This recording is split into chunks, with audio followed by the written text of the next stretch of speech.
Okay, Epson L210, change timing belt and encoder strip. Okay, let's begin. Hey there.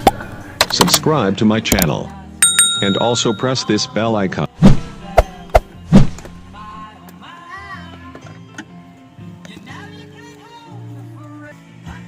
Okay, before anything else, kunin muna dito yung screw at sa ibaba.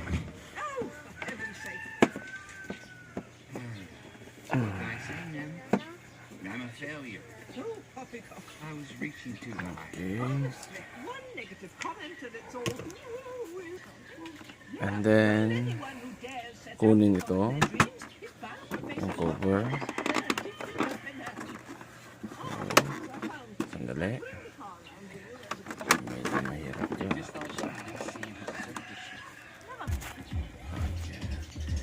Kunin ito. Yung mga clipy lang, secure nyo. Unahin sa right side so that mahatak nyo.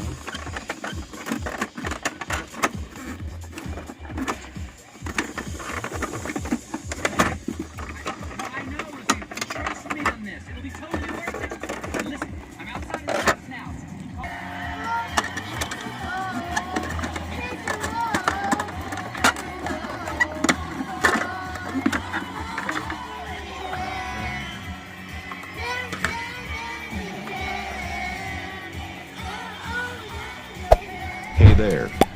Subscribe to my channel. And also press this Then, bell yung icon. fix dito. Kunin itong fix dito.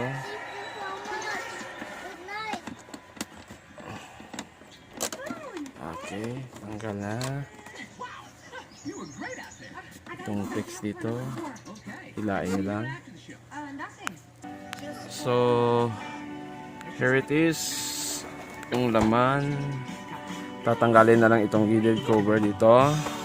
Cover din dito. And then, linisan. Nabrasan ko na yung iba kasi maraming alikabok at mga... So, here it is. We will going to remove this one. And Hey the there. screws Subscribe to my channel. And also And press this another- bell icon. on this side. But before you remove this one, you have to remove the belt and this roller with a spring. Remove mo yan para matanggal natin, or so that we can remove this encoder strip or sensor strip. So let's begin. The problem of this printer, I found one. Siguro isang bagay na nagdo-double din siya or nagalusin yung pump belt. It's because wala ng screw dito. On this side, we're going to show. On this side, dapat may screw yan dito. Yan, doon. I don't know kung sino ang nauna na technician nito. So, found another one. Malaking problema ito pag wala kasi dito. Loosen yung pump belt nito. Okay, ito natanggal na natin. So, papalitan natin ng bago itong old na pump belt. So, same pa rin kung paano mo siya tinanggal. Dito. Hey there. Ganun mo din siya Subscribe to my papasukan. channel. Same with And the also sensor press strip. this bell icon. Ito, papasukan mo din siya dito. So, at pag napalitan mo ng bago, ibalik mo lang dito. Balik mo lang dito. Papasok mo lang pag ganyan, pa-slide. So, kung ano mo siya tinanggal o dinisassemble, ganun mo din siya i-assemble. So, that's it. Okay, another problem is the paper feeder of this L210 Epson. Putol ang spring, dapat hindi ito mag-ikot-ikot.